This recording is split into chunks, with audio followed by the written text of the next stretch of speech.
Police एहलकारों ने मुबैना तौर पर भारी कैश वाली कार सवार फैमिली को रोका। सिविल कपड़ों में आके मुझे रोकने की कोशिश कर रहा है। इसने नहीं रोकी, ये आगे चला गया। पुलिस कहती है कार सवार ने किसी शख्स पर तशद्दुद किया और कांस्टेबल को टक्कर भी मारी है। मैं बैंक जाता हूँ अपने क्रेडिट कार्ड के लिए, अपना वेपन निकाला इसने मेरे साथ बदतमीजी की, मैंने उसके थप्पड़ मार दिया। असल हकाइक खुलकर सामने आ गए हैं। ड्रॉप सीन आप लोगों के सामने होगा।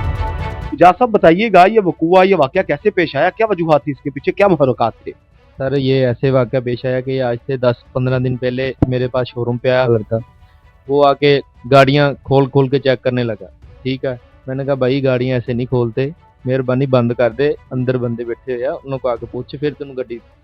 ठीक है, उस तो बाद मेरी ना तलक कलामी हुई उत्थे थोड़ी बहुती भी ऐसे गाड़ियाँ नहीं खोलते। ठीक है, उस तो बाद चला गया है।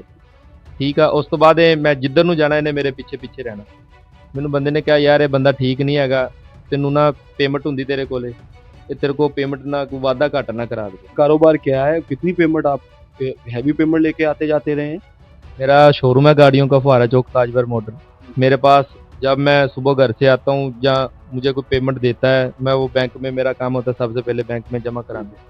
मेरे पास कभी 20 लाख भी होता है, कभी 10 लाख भी होता है, कभी 40 लाख भी होता है। इजाज़ ये बताइए, जो आपकी सीसीटीवी बैंक की वायरल हुई है, उसके अंदर आपसे रोकते हैं, उसके थप्पड़ मारते हैं, वो थप्पड़ मारने की वजह क्या थी?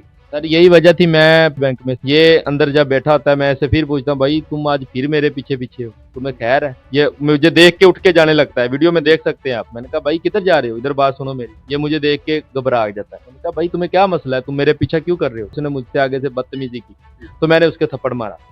उसने मेरे साथ बदतमीजी की, मैंने उसके थप्पड़ मार दिया। उसके बाद मैं अपनी वाइफ को साथ लेता हूँ, गन मैन से पिस्टल लेता हूँ हाथ में पकड़ के, क्योंकि मेरे पास कैश था।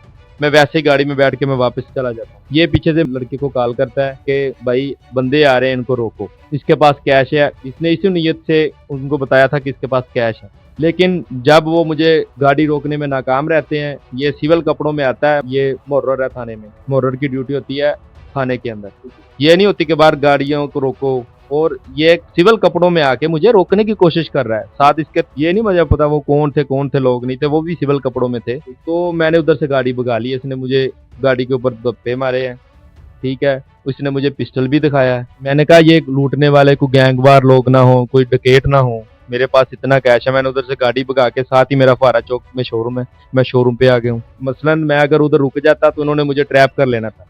ट्रैप मतलब समझ रहे हैं आप, या मेरी गाड़ी में मंशियात वगैरह रख देनी थी, या मुझसे उन्होंने पैसे ले लेने थे चोर डकैत बन के। मुझे क्या पता था ये कौन है कौन नहीं है।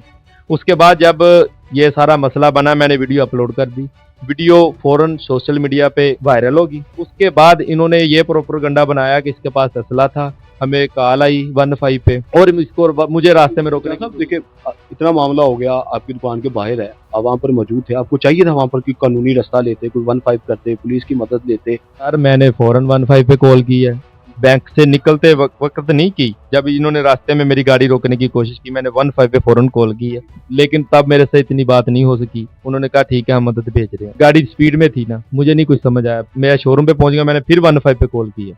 15 पे कॉल वाले कहते हैं ये हमारी हदूद नहीं है।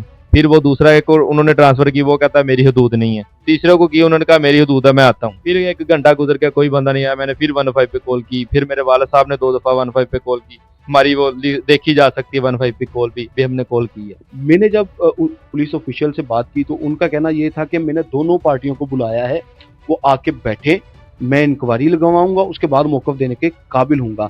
आपको इंक्वायरी के लिए बुलाया जा रहा है, आप नहीं समझते कि आपको पुलिस का साथ देना चाहिए, उस इंक्वायरी में शामिल होना चाहिए? इन्होंने मुझ पे पर्चा देने के बाद बुलाया, मुझे कन्फर्म हो गया इन्होंने पर्चा दे दिया है। रात 8 बजे ये मुझ पे पर्चा दे रहे हैं, ये 4 बजे की मेरी वीडियो वायरल हो रही है। 8 बजे ये इन्होंने फिर ये प्रोपेगेंडा कर दिया कि ये वीडियो वायरल हो गई है, अब ये वाला मुकदमा हम इस पे डाल दें। मैं उधर थाने नहीं गया, मैंने कहा भाई मैं डीपीओ साहब के पास सुबह पेश होऊंगा। जब इन्होंने मुझ पे रात मुझे पता चला पर्चा हो गया, मैं डीपीओ साहब के पास भी पेश नहीं हुआ, मैंने अपनी जमानत दायर की, मैंने अपनी जमानत करवाई।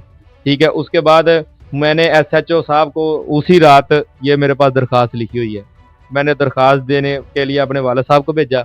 मेरे वाला साहब को उन्होंने कहा ये हम दरखास्त नहीं ले सकते, फ्रेंड एक्स वालों ने कहा, उन्होंने कहा हमने ऐसे नहीं दरखास्त लेनी, डीपीओ साहब से रब्ता करो। मैं काम शहरी हूँ, शरीफ शहरी हूँ, मुझ पर कार्रवाई हो रही है। पर्चे दिए जा रहे हैं। अब भी एक और पर्चा मुझे कॉल आई कि पर्चा आपके ऊपर कर दिया गया है और मुझे ट्रैप कर रहे हैं, बार बार कॉल कभी किस नंबर से कर रहे हैं कि हम ऐसे कर देंगे, कभी किस नंबर से कर देंगे। नाज़रीन, वो स्टूडेंट हमारे साथ मौजूद है जिस पर इजाज नामी शख्स ने तशद्दुद किया। हफीज, बताइएगा ये क्या मामला हुआ, बैंक के अंदर आपके साथ ये नारवा सलूक क्यों किया उसने? मैं एमफिल का स्टूडेंट हूँ, रिसेंट में पीएचडी के लिए गया हूँ एनरोल करने के लिए, ठीक है। और मेरा इसके साथ कोई ज़्यादा पुराना ताल्लुक नहीं था। मैं इसके पास शोरूम में एक दफ़ा गया था, तकरीबन गालबन 2-3 माह पहले, 2 to 3 मंथ्स पहले की बात है। इसमें मेरी मुलाकात हुई थी और वो मैं इससे को बात गाड़ी का पूछने गया था। गाड़ी का इससे पूछा, मुझे नहीं पता ये, और मैंने इसके गैरत वाले भी सवाल किए हैं और मुझे नहीं पता इसने उस बात को इसने दिल में रखा, जिससे मैं उस मामले से मुकम्मल तौर पे तब से आउट हो गया और मेरा उसमें कोई अमल दखल नहीं था। मैं बैंक जाता हूँ अपने क्रेडिट कार्ड के लिए, मैं बैंक जाता हूँ, मुझे नहीं पता ये बैंक में, और इंकशाफ कर रहा है कि वो मेरे बाद बैंक आया है। मैं पहले बैंक गया हुआ था, मैंने इसको देखा भी नहीं, और मैं जब बाहर जा रहा हूँ तब इसने मुझे पीछे से आवाज़ दी है और साथ गाली दी है, और मैं रोज़े में था, मैंने कोई बात नहीं की, या उसने मेरे साथ तशद्दुद कर दिया मेरे पे। मैं उसके बाद बाहर निकल गया हूँ, मैंने 1-5 की है और ये बाहर निकला है शायद मुझे हरासा करने के लिए कि ये क्या चीज़ है, मुझे डराने धमकाने के लिए। अपने गया गाड़ी में से अपना वेपन निकाला है इसने, लहरा के गार्ड को पकड़ाया, बैंक का गार्ड जो है, बैंक का गार्ड फिर अंदर चला गया। ये 1-2 मिनट बाद ये बाहर निकला है और गार्ड से पिस्टल अपना वेपन पकड़ा है और ये वापस गाड़ी में बैठ के चला गया। मैंने 1-5 कॉल की, मैंने उनको सारा कुछ बताया वेपन ओपन। आगे मेरी तो आला अफसरान से ये गुजारिश है कि वो इस मामले को पूरी कार्रवाई करें और जहाँ मैं कसूरवार हूँ मुझे भी बताएं और पूरी कार्रवाई करके इस पे अमल दरामद करें। माहिर बिलाल को भी आपने कोई कॉल वगैरह की थी, वो कैसे आपसे राब्ते में आए? जब मैंने देखा कि इसके पास वेपन है, मैंने फिर फौरन जब 1-5 कॉल आई, पुलिस को थोड़ा सा लेट था, उसमें मैंने माहिर बिलाल को कॉल की कि इसके पास वेपन है, ये मुझे नुकसान पहुंचाएगा। उन्होंने फिर कार्रवाई की है आगे, जैसे भी उन्होंने इनको रोका है या क्या, मतलब इसने बात की है, इसने काफ़ी रैश ड्राइविंग करके ये गया वहाँ से। उस लड़की के साथ आपका रिलेशन क्या था? मैं बैंक के अंदर गया हूँ, तकरीबन 2 से 3 मिनट का हमारा टोटल था। मैंने क्रेडिट कार्ड का पूछा है और मैं उठने लगा हूँ, वापस आने लगा हूँ। ये 2-3 मिनट की प्रॉपर कंट्रोल्ड सारी कन्वर्सेशन। मैं गया हूँ, मैं उठाऊँ, इसने मुझे फिर बैंक से जब आपको बताया ना, बैंक की गेट से इसने मुझे आवाज़ दे के सारी बात करके इसने फिर मेरे पे तशद्दुद किया है और ऐसा वैसा कोई रिलेशन नहीं।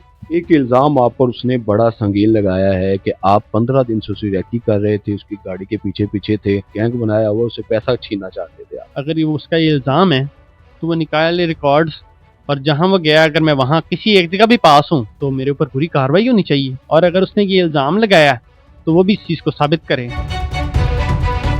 सर, बताइएगा इस वाक़े की असल मुहर्रिकात क्या है, आपकी इन्वेस्टिगेशन में अब तक क्या है? सबसे पहले तो मुझे डीपीओ साहब ने कहा कि आप इस बच्चे जो एजाज है, ये भी हमारा बरखुरदार है, शोरूम है, शहरदार है। तो मैंने एसएचओ सिटी को कहा, मॉडल टाउन को कहा कि इसको बुलवाएं, बैठ के हम सारी बात सुन लेते हैं, मेरे साथ शहर के लोग बैठ जाएं, हम सारे मिलकर इंक्वायरी कर लेते हैं। तो ये एजाज साहब जो शोरूम वाले हैं, ये उस दिन के बाद से नहीं आए, बल्कि सोशल मीडिया पर ही अपने इंटरव्यूज़ दे रहे हैं, हम देख रहे हैं, मुख्तलिफ चैनल्स को दे रहे हैं, मुख्तलिफ सोशलिस्ट जो लोग हैं उनको दे रहे हैं। मेरा ख्याल उनकी बेल हो गई है, वो भी जारी बात है 1 आध दिन में आ जाएंगे। आज मैं खुद भी मैं रब्ता कर लेता हूँ उनसे। अब दूसरी साइड पे देखें, जो कांस्टेबल है ना, कांस्टेबल छोड़ के अगर एएसआई भी है, सब इंस्पेक्टर है, एसएचओ है, इवन मैं डीएसपी हूँ, इनका एहतसाब तो बहुत ज्यादा है। वो जिस तरह कह रहा है जी मेरे पास कैश था, मेरी डकैती होने लगी थी, अगर कांस्टेबल, मैं 100% नहीं कहता, मैं कहता हूँ कि 1% हमें पैसे छीनने की और या इस तरह की कोई मामला सामने आता है तो ना सिर्फ वो महकमे से जाएगा बल्कि उस पर मुकदमा दर्ज करेंगे। किसी डिपार्टमेंट में ऐसे नहीं होता कि मुकदमा दर्ज किया जाता है। अब दूसरी साइड पे उस बच्चे को मैं मिला हूँ जिसको इसने पहले थप्पड़ मारे बैंक में जाके। तो वो बच्चा ये कह रहा है कि एक उसकी क्लास फेलो थी जो अब बैंक में जिसकी जॉब हो गई है, मैं उसके पास बैठा हुआ था, तो ये अपनी वाइफ के साथ अंदर आया है, इसने आगे मुझे मारना शुरू कर दिया उस लड़की को दिखाने के लिए जो अब बैंक में जॉब करती है। वो बच्चा जो है वो टेलीफोन करता है, नो डाउट हो सकता है कि वो बिलाल को कर रहा हो, क्योंकि वाकफ है, मेरा को वाकफ होगा, उसको कोई मारने लग जाए तो उसके ज़हन में फौरी आएगा यार फलां पुलिस वाला मेरा वाकफ है, उसने बिलाल को किया हो या रेस्क्यू 15 पे किया हो, ये हम चेक कर लेते हैं। थाना सदर जो है ये मॉडल टाउन और उसके सेंटर में इसकी इमारत है, तो जारी बात है कोई भी कॉल चलती है तो 2 लोग बाहर आएंगे। उन्होंने गाड़ी को रोकने की कोशिश की, इसने नहीं रोकी, ये आगे चला गया। आगे जाके ये पीछे गए हैं जब पुलिस वाले, तो देखें हम सारे पुलिस की वर्दी के अलावा कोई कांस्टेबल है, अगर बुरा काम करेगा तो उसकी पकड़ होगी, वो हमारी टीम का हिस्सा है। अगर उसने गलत किया होगा तो मैं आपसे बिल्कुल वादा इसको सजा दिलवाऊंगा। अगर उसके साथ ज्यादती इसने की है या शरेआम बदमाशी भी की है, पहले एक बच्चे को मारा है, फिर गाड़ी नहीं रोकी, फिर तीसरा उसको गालियां दे रहा है, फिर उसको ड्रामा बना रहा है, ये सारी बात सामने आएगी। और इंशाल्लाह जब इसका लोग कह रहे हैं ना ड्रॉप सीन हो गया, अभी ड्रॉप सीन नहीं हुआ, ड्रॉप सीन आप लोगों के सामने होगा। और मैं पूरे, मेरा वादा है, मैं बुरे वाला के शहरियों को और बाकी जितने देख रहे हैं उनको बताऊंगा। अच्छा, जब वो मार के वो स्टूडेंट बच्चा जो बाहर आ रहा है, मोबाइल उसके कान में लगा हुआ है, तो ये बीवी इसके अंदर बैठी है, ये बाहर आता है, आके गाड़ी में से पिस्टल निकालता है और निकाल के गनमैन को पकड़ा देता है। अब जस्ट इसका मसला है, पिस्टल तो गाड़ी में भी महफूज पड़ा हुआ था, सिर्फ इसकी six sense as a police अफसर हमारा भी इतना एक्सपीरियंस है कि वो उस बच्चे को थ्रेट कर ले, बता दे कि मेरे पास पिस्टल भी है। सर, एक इल्जाम माहिर बिलाल पर जो आपके कांस्टेबल हैं कि उन्होंने भत्ता वसूल किया है इनसे। उस इंसिडेंट से पहले तो हमें भत्ते की ना कोई एप्लीकेशन आई, ना कोई दरखास्त आई। इस इंसिडेंट के बाद भी अगर कोई भत्ते की एप्लीकेशन या इंक्वायरी के लिए आती है तो मैं आपके तवस्सुत से आज फिर कहता हूं, बल्कि खुद कॉल कर लेता हूं अगर आप कहते हैं। तो वो इजाज साहब हैं, आए, सारे सबूत मुझे नहीं देना चाहते, डीपीओ साहब हैं, एसपी इन्वेस्टिगेशन हमारे बहुत ही माशाल्लाह पुराने समझदार अफसर हैं, किसी से करवाएं। अच्छा, अगर कोई भत्ते का निकलता है, साइड लाइन भी करेंगे, डिसमिस बनता हुआ डिसमिस करेंगे, इस पे पर्चा बनता हुआ पर्चा देंगे। लेकिन अगर वो भत्ते में और इस तरह की एक्टिविटीज में और इस बंदे के साथ ज्यादती में शामिल हुआ तो हम इंशाल्लाह शफाफ इंक्वायरी करेंगे।